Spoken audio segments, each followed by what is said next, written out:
In our last video, we talked and defined what we meant by cybersecurity. In this video, we want to demystify the entire landscape. And specifically, we want to talk about some of the challenges that face individuals, organizations, and policymakers. Many of us are used to these types of headlines that we find on a regular basis. Things like 77,000 cyber attacks, or 7 billion records compromised in the first 3 quarters of 2017. And these are all really, really scary headlines for us to realize. And we have to sometimes wonder, why do we even get out of bed? Why do we even bother? If things are so bad and we feel that we're about ready to suffer from a cataclysmic fire of cyber attacks, why do we even bother? And so in order to get a handle on this situation, we need to demystify what we actually mean by a cybersecurity threat and the cybersecurity consequences that come with it. So what do we actually need to be concerned about? This is a fundamental question. It's a fundamental question for us as individuals, for corporate executives, as well as policymakers. And so this is one of the central questions we want to address in this particular course. Well, a lot of it really does depend on the position in which you stand. If you're an individual, there are a series of different questions you may want to ask. What local, state, federal laws should be written to protect me? How did cyber attacks impact my privacy? What type of activity does it actually cover? Well, those are fundamentally different questions than if you're a corporation or an organization. They may ask about what types of liability do they specifically have to protect, or in the event that your data is compromised in their network. Can businesses actually hack back? So if they're compromised by a particular threat actor, by a hacker, are they entitled to actually hack back the hacker? That's a good question. Should businesses be compelled to turn over source code of products that they want to introduce into a new foreign market? So in some countries around the world, if you want to do business, you actually have to turn over your source code. Is that something that you want to actually do?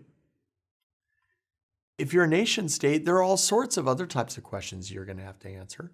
So is one cyber attack from another country against yours an act of war? Or is it a matter of espionage? How you answer that question will affect the response you have.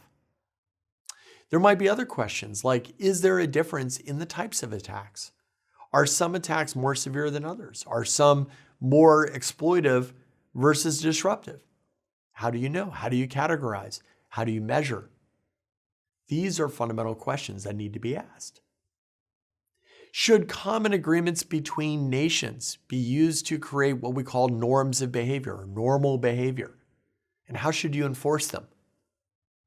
How should countries cooperate or not to assist in criminal investigations? And how do I manage threats to my own critical infrastructure?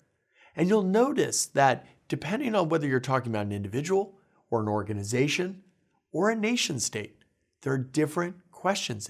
This is fundamental because oftentimes when we talk about cybersecurity in the popular culture, we tend to only focus around a handful of specific questions.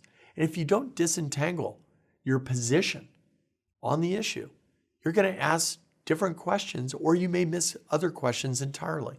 So it's important that we start to define where we sit.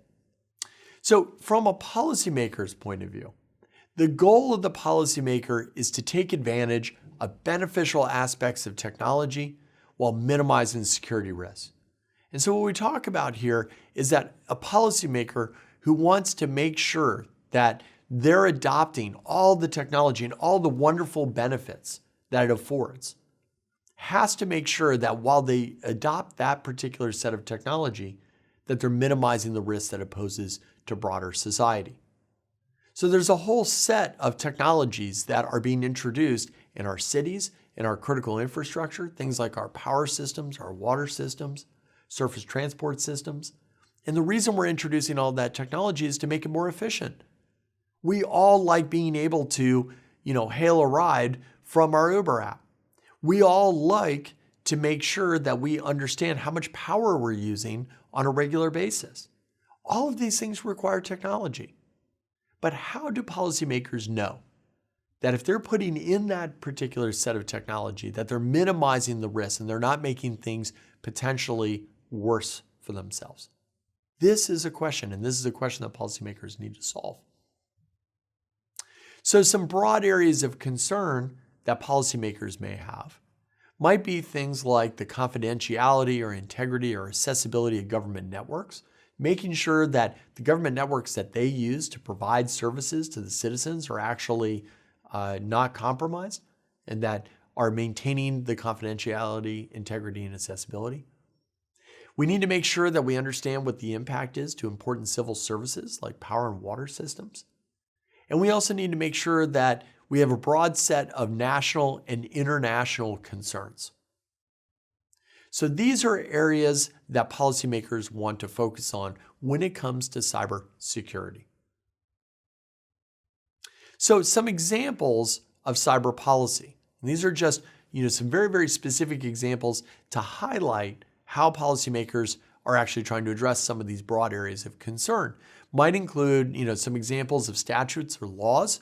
Would be things like the Computer Fraud and Abuse Act or the Federal Information Security Management Act, or known as FISMA. They also include things like executive orders or policy directives. These are things that stem from the executive branch. Things like PPD 41 and PPD 21. It's kind of mouthful, of acronyms that are a little bit of a mouthful, but help us deal with how the executive branch plans on addressing certain cybersecurity concerns, like how do we coordinate a national response to cyber attack? When should we actually respond to a cyber attack as a country? Because if you hit Joe's Crab Shack, that's probably a little different than hitting an electric utility company. There's a differentiation that needs to be made. It might also include regulations. So an example might be the National Do Not Call Registry. That's not a law and it's not an executive order, but it is an example of policy that might be relevant in this case. It might include things like frameworks, voluntary frameworks, the way that we operate in addressing certain best practices to improve cybersecurity. Things like the NIST cybersecurity standard framework, or the ODNI cyber threat framework. Or finally, it might be something as simple as a presidential speech. When the president makes comments, it is policy. And so these are examples of cybersecurity policy that are relevant to the broad areas of concern.